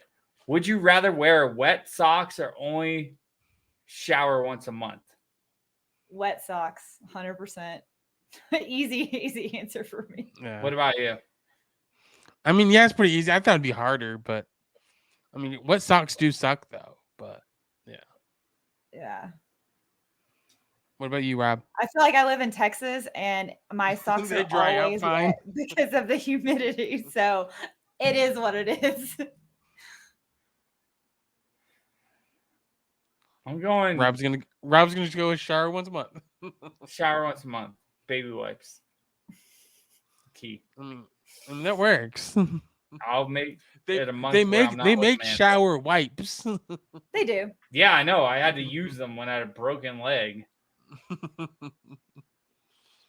All right, dude. You didn't go find any other questions. Sorry. Go ahead. Ask that one and look for something. All right, look for something fucked up while I do this. Okay. Would you rather hit every red light wherever you went or always show up 15 minutes late to everything? 15 minutes late to everything. So I'm like 5 to 10 minutes late to everything I do now. So Jesus. It's that's just like a story of my life. Fashionably late, okay? I'm not rolling in 30 minutes late. Like it's usually 5 to 10 minutes. And I usually let the person know, other than work. And I'm typically at work on time. When I'm at home, I'm online earlier than I should be. What about you, Rob? Show up 15 minutes late. Yeah, I'm gonna go with every red light. I'm gonna go with every. I don't like being. I hate being late to things. I'm used to it. How do you deal with me? Because I don't have to put up with you. I mean, you're just a nuisance. I'm late to every podcast we start. I mean, unless we have a guest. Yeah, that's true. Unless we have an actual guest usually, even though it's definitely my fault. Or like I like to say, it's your fault. I mean, 90% of the time, everything's your fault. Oh my God, they're behind us. Oh no, the Velociraptors. We need another one. We need what? Okay, another question. One more. All right, yeah. Look for another question. Okay, you haven't found one. I got one. I'm gonna look for one. You got one? Yes. All right, I'm gonna go grab a random one while you're doing that too. Okay. Would you rather have your parents walk in on you having sex or walk in on your parents having sex? I mean, that's hard for me because my parents are divorced when I was 3.5 years old. So I don't even like neither of my parents. Would you rather walk in on your? Would you rather walk in on your mom fucking some random guy, or have her walk in on you fucking Rob? I mean, oh gosh, that's actually hard. I'd probably rather her walk in on me because I don't really want to see that. But at the end of the day, it's like, they had to do that to like make you. So I don't know. Probably have her walk in on me. It is what it is. We're a different generation. Totally different generation. Okay. I got another one for you. This is kind of fun. Would you rather watch the sex tape of you being born or you being made or sit down with your parents and watch a sex tape of you and Rob? I'd probably rather like to watch how I was made because I knew that it happened, I mean, it is what it is. And back in 1980, or it was 81 when I was probably conceived. It was old school, so it probably wasn't that wild. That you know of. That I know of. I mean, I don't know. I feel like I know my mom. I don't think she'd be like that. She'd be wild like that. She's a good old East Texas girl. How many drugs were they doing back then in the 80s? I know my dad did. I don't know about my mom, but I know my dad 100%. Where did Rob go? I had to go get hopefully the new official sponsor of the podcast, Bully Sticks, because Bully Sticks are the only thing that we can do to put down. Hopefully our parents aren't listening to this, to distract them so we can have sex sometimes, or to like just not be annoyed. Yeah, we're surprised they made it this long. The Bully Sticks were the backup plan. Yeah. I'm saying, where's the Benadryl when you need it, Rob? I don't think that works that great. Oh, now Allie wants fins. Oh my God. Okay, right. Well, I mean, I think that's it. If you want to close this out, Rob. Well, I'll close this out if we want to do one more. Just close this out because we're already dealing with the dogs and everything. Just all right, sounds good. All right. Well, here's Amanda. We're actually going to close out unless you want to do one more ATI. You can do one more. All right, one more. Okay, go ahead. Would you rather watch your dad fuck 100-year-old woman or your mom kill someone? Watch my dad. My dad was wild. He was the wild one of my parents. My mom was a good old girl. That one's easy. Yeah. Yeah. I couldn't watch my mom kill. My mom wouldn't. That's the thing. My mom is the sweetest lady, so she wouldn't. Yeah, I couldn't see your mom killing anybody, Rob. Anyone else but my mom. Yeah, so I couldn't. You're right. Her parents are already divorced. She doesn't give a fuck. Yeah, and my dad's gone, so it's like. Yeah, he doesn't give a fuck. My mom's killing someone, and I'm helping her get rid of the body. I couldn't see your mom killing anybody though. I'll kill them for her. Oh. All right. Would you rather date a 10 with a really annoying voice or a 4 with the sexiest voice ever?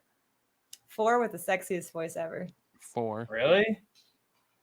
What's that say about me?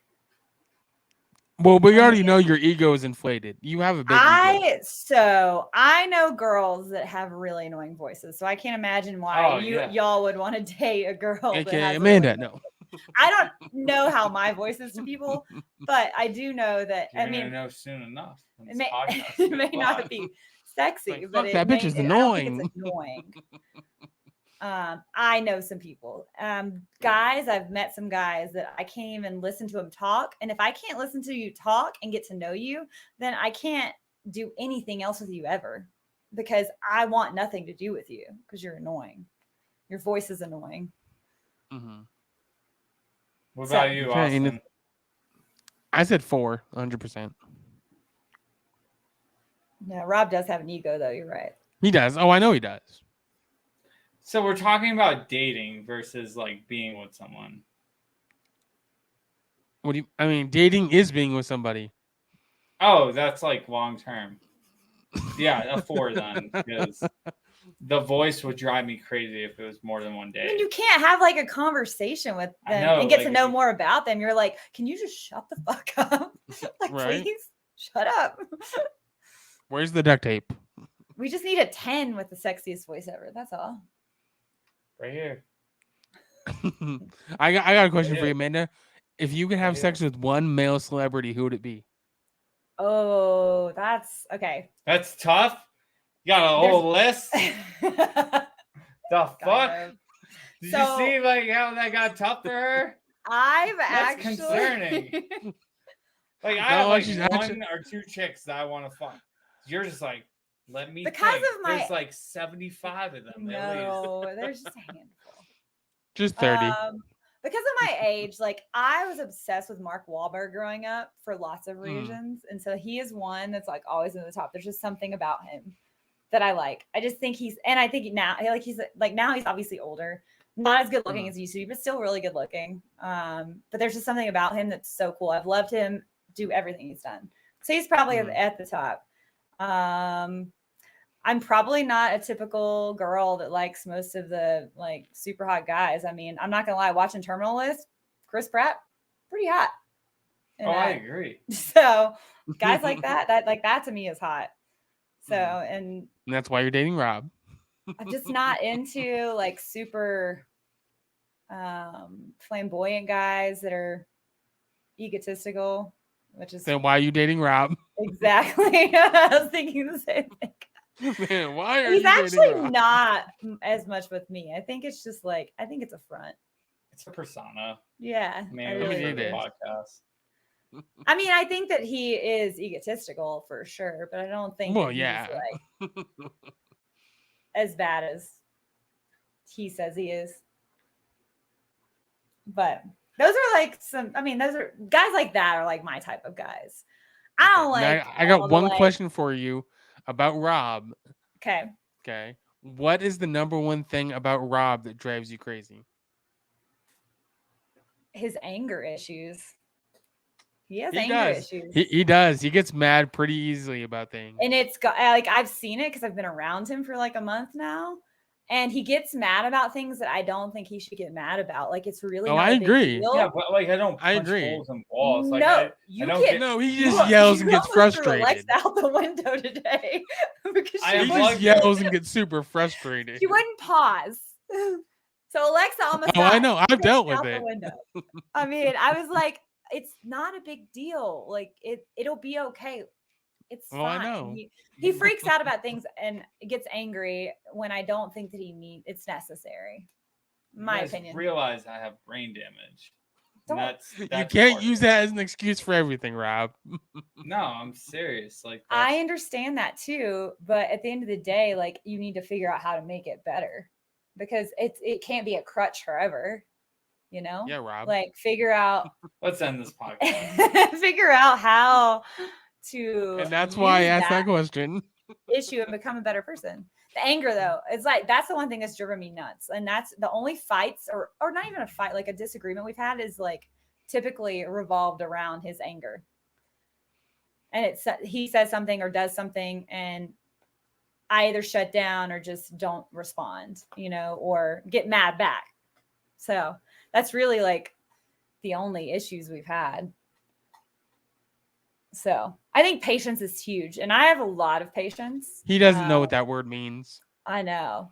I had a dog though, like for 18 years, and she had cancer the last 7 months of her life. I literally carried her everywhere and homemade her. I did everything for her for 7 months. And so you saying Rob's kind of like a dog? I learned patience through that I didn't think I even had, because I'm not a super patient person. But that taught me, like, when you love something and you want something like a lot, then you'll do whatever you have to make it better and be patient. And that's what it taught me. Learn patience. Thanks, Daisy. Shout out to Daisy. So. Okay. Anything else? He's got to learn a little. See, look, he's getting angry now because we're talking. About him. That's why I asked the question. Better figure out something different to end this podcast. We're not ending on this note. I asked that question on purpose. The worst part is I didn't even hear what the question was. I thought it was something good, and then I was blindsided after drinking like 3 thick glasses of whiskey. That's why I asked it at the end. I'm an angry person. You're not even angry when you drink. You're fun when you drink. When you I will say, like, when he drinks, he's hilarious and wild and fun. Oh, he is. Yeah. But it's the sober Rob that is like gets angry because he actually thinks about things, I think. He overthinks everything, I know. Yeah. I understand. I'm the same way. Oh, I know you are. I've heard it all, trust me. I'm sure you know everything about me. So, but I think, I don't know. I think he has a lot of good qualities. That's just the one. That's like the only really bad thing that I think. Not even bad. It's not a bad thing. It's just like, it's something that is correctable. It's correctable. It's called therapy. Okay, Robbie, you ready to close this out? Better come up with an additional question. You started shit. Better come up with something. I'll ask you the same question, Rob. What is something about Amanda that irritates you? What's something about Amanda that what? That irritates you. She gets jealous over things that don't even exist. It's true. I mean, I've heard all about that, so. I know. I knew he was going to say that too. Like, I 100% knew it, because it is something like that we talk about. And I also know that it relates back to my like childhood and growing up and not having like understanding love from like your dad, and my mom was so busy just trying to raise 2 kids and have a very, small, like a job that didn't pay her very well. So it was hard. So I know that it relates there, and I know that it's an issue with me, but I've done therapy a lot in my life, and I'm never eventually someday, hopefully I'll be with someone where I don't feel like I need to have that feeling anymore. But I also think a lot of it was, and a long distance relationship is hard, and it's different when you're there. Like, you've been there with him, and it's been a lot different than like just only being able to talk to him on the phone. Literally had access to my phone. That was the other thing that I was going to bring up too. But I don't even look at it. But I give you my phone. Yeah, no, he does, and I know like how to get in his phone, but I don't even look at it. But someone that's going to hide something is not going to give you their phone. Exactly. Is not going to leave it when they go to the bathroom. No. It's going to it's always trying to hold on to it and hide it, or hide it, or something, or take it. How many times have I taken a shower and it's sitting in there, and I'm in the shower for 20 minutes? Yeah. Like, and I have told you go through my phone. So, I think for me, like. Yeah, I got to work on some of my anger issues, but trust is important too in any relationship. And this is for all of our listeners. Like, if you have trust issues with something, should have evaluate what's going on and see if those trust issues are warranted, because it becomes frustrating for both parties, because that one person has insecurities that they think is something is actually happening that isn't happening, because it's been systematically programmed into their brain to make them think that way. But then it becomes frustrating for the other person who actually isn't doing anything wrong and has given you a way to catch them if they were doing anything wrong. And I mean, it's just insecurities. I mean, everybody has insecurities. We all have it. I mean, it's just things you got to work through and I think together work towards. Oh yeah, and I think being here has been good, just because we haven't spent this much time together. Everything's been long distance, and it's been a weekend here, and it's like a honeymoon. Everything you do is like fun, and this has been a lot of fun too. But we got to see a little bit of real life also. And it's all about communication, living together and being together. What's when I go to work and you go to work, and when we travel, when we don't travel, cooking meals, figuring out movies, hanging out, not hanging out at night, going to bed. Like it's a lot of things. So I think it was good for you to come out as well. Yeah, no, it's something I will continue to work on even when I go back home. Yeah, I mean, it's just something you guys got to work on. Perfect. Yeah. Right. And I mean, I've talked to Rob, and I mean, personally, I think, you're definitely like the best girlfriend he's had since I've known him. So like 6 months now? No, I'm just kidding. I've known him for at least a year and a half, just over a year and a half. Thank you, Austin. So you got that positive note question, or do I have to come up with it? You have to come up with it, or I'm just gonna hit end broadcast over here. What's something positive that you like about me? Okay, what is your favorite thing about Rob? How's that? There's a lot of things. Like I'm trying to think of like the best one. I think it's his love for dogs, because that's like I feel like if you can that's what brought you two together. If you can have compassion for an animal that you actually have responsibility over, you can have compassion for a lot of things in life. I actually know people that don't like dogs, and I won't say they're not my friends, but they're like more acquaintances, because we just don't have they're just on a different level of compassion. Right. And it's like, for me, dogs, old people, and kids, like always, like I would do anything to save any of those at any time if I needed to. And so like, I think having that compassion is huge. And I see that, obviously, I knew it before, but seeing it like on a daily basis with Allie, like he loves that dog more than he loves himself. That's his everything. Yeah. I mean, and I know he loves her more than he loves me, and that's okay. I'm okay with that. Like, I'm okay with but it's also a different kind of love. You nailed it. I love that dog more than I love myself. Because there was a point in 2020 where I didn't want to live anymore. And the only reason why I kept living was for her. So it goes deep. It's like that bond you had with Daisy. Where you have done anything and everything for her. I felt the same thing. I went through nothing to do with a relationship with someone. I think you nailed it perfectly. It's not that I love her more than you.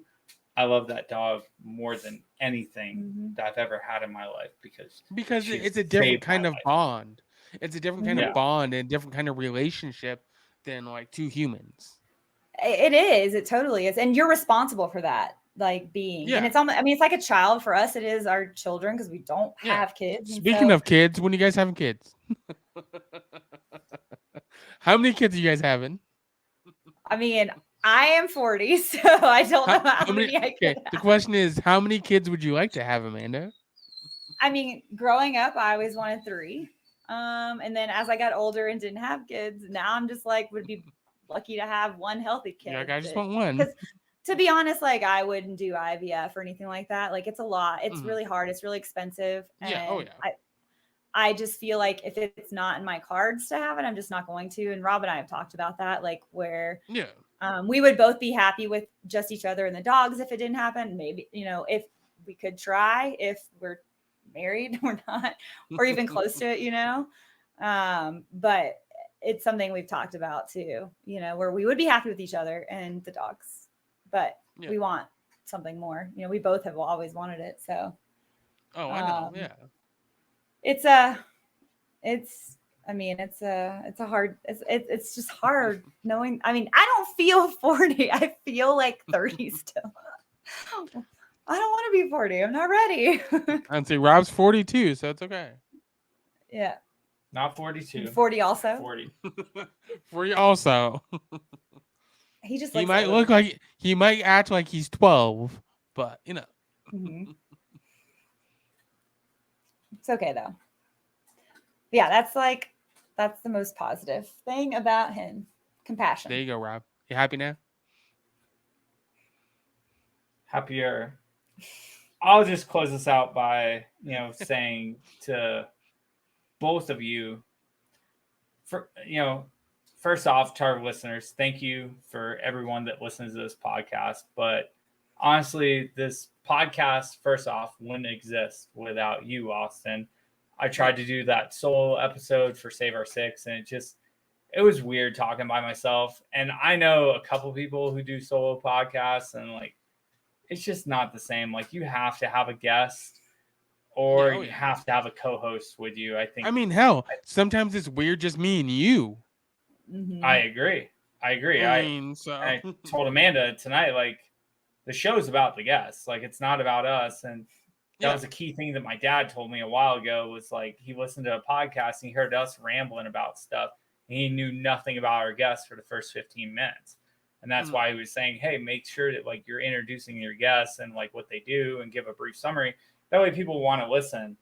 So with that being said, like, obviously from the business aspect, like and friendship aspect, I've enjoyed you being in my life. But from the relationship aspect, if I was going to say positive qualities about Amanda are, she said it earlier, patience, being understanding towards me when I have a bad attitude about things. Well, especially since when you guys got together, you broke your ankle a week at couple weeks after you guys got together. 2 weeks after we started dating, I shattered my ankle, and that was definitely a lot of my anger, like going from having a very active lifestyle that I can control to being laid up and having to have people take care of me.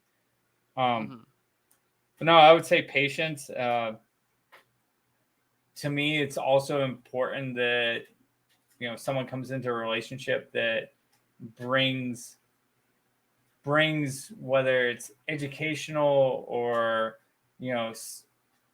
professional value to the relationship, where not one person is just carrying all the relationship, whereas like Amanda like supersedes everything that I do. So honestly, it makes me feel like I need to push myself even harder to do things, because I want to contribute to the relationship as much as she does. And it's nice not having to just take care of a girl and having a girlfriend that will go out and drop hundreds of dollars on you on your birthday. My mom said something, probably like a month or two ago when Amanda made like a reel for me. And she said, this is the first girlfriend you've ever had that publicly goes out of the way to make sure. That was from Memorial. Was it? I think it was Memorial. It was Memorial, right? Yeah. That goes out of her way to make sure the world knows that, like, she cares about you, and will publicly do it. Like, and I don't even like Instagram or Reels. I know. You promised me you'd never make me one. But no, there's a lot of qualities, and honestly, like these next couple of days are gonna be fun, and it's gonna be kind of shitty on Sunday. Like, I gotta drive back here. I'm sure I'll get a phone call. Oh, you're gonna have like a 9-hour phone call. You're gonna have a lot of phone calls. I'm sure I'll get phone calls. My phone might die, but Yeah. Yeah, and I have to drive like back to Texas, which, I mean, all my friends are in Texas. I have so many friends. I have a great job. And they've all been like, so many people have been so supportive, and the people that haven't, random people have been supportive as fuck too. Like, I wouldn't say random because he's a good friend, but like Jason wrote me a DM yesterday and said, you two need to start like your own YouTube channel for like just like traveling and doing fun things together with you two and the dogs. And he's like, go look at these people's account. He's like, you guys are like doing cool shit. So many people, like my stories have been watched probably at like the highest level that they've ever been watched. And I think it's just because you're out actually doing shit. But I was doing stuff before that I thought was cool. But I think that missing ingredient was, you know, like I said on like previous stories, is like I just want someone to experience this with. Like, you're tired of doing everything alone. Yeah, we were in Zion, and I told Amanda, like, you know, to me, like this Zion trip is more valuable than the other one because, you know, yes, on Instagram it looks super cool what I was doing out in Zion the first time. Me and Allie had a blast.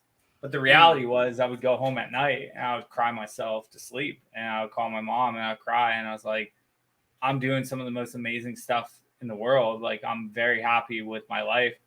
But the worst part is I don't get to experience that with anyone. And the cool thing about having Amanda and not having kids tied to the situation, just having, you know, a dog that's very similar to my dog, you know, like we get to experience life freely as if we were in our 20s, but we're making both decent money. So like it's just we can do things. We can enjoy life. We can enjoy each other's company.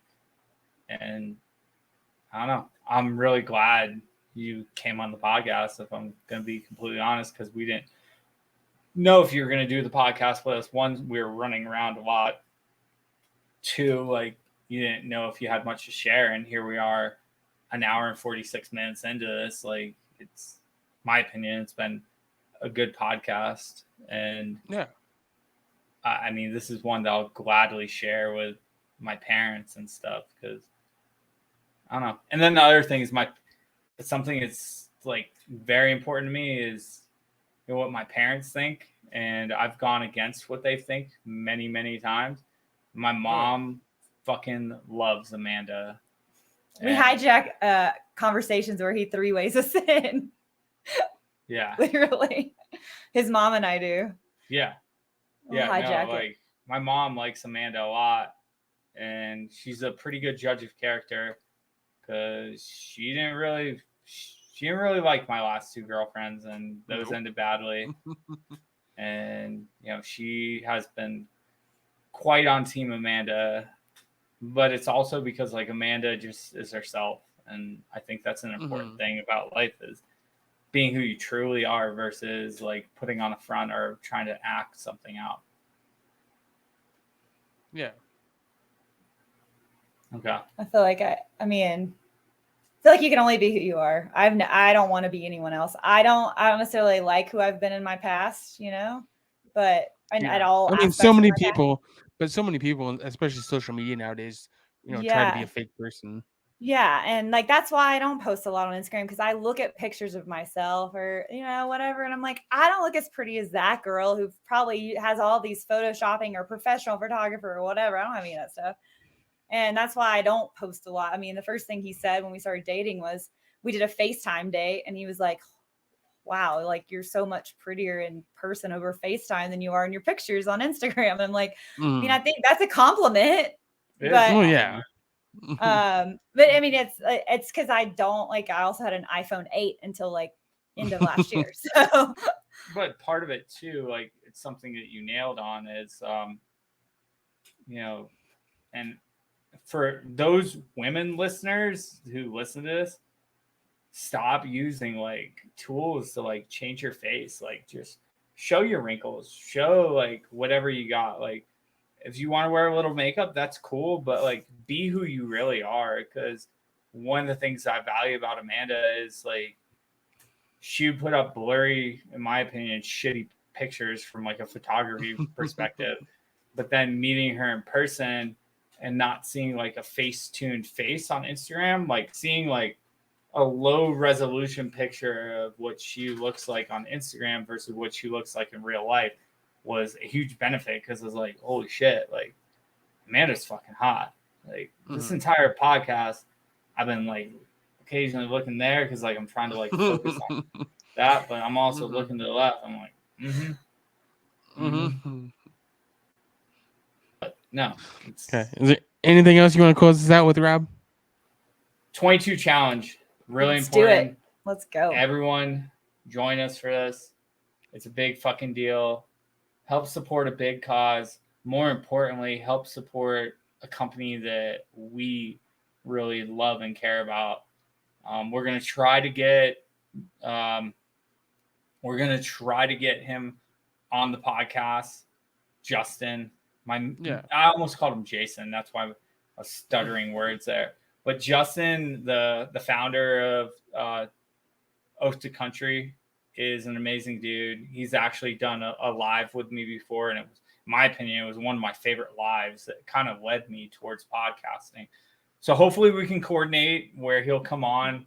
That way he can talk about his company and you guys can learn a little bit more about it. It's an important thing. Please do it. Please help us share this. If you're new to the podcast or you've listened to the podcast, all I ask of you, we ask of you, go share it with a friend. Find an episode that you really valued and share it with one person. That's all I got. You? That's it, man. I think you nailed it. All right. This was the Fight Like Hell podcast, episode 65. Peace.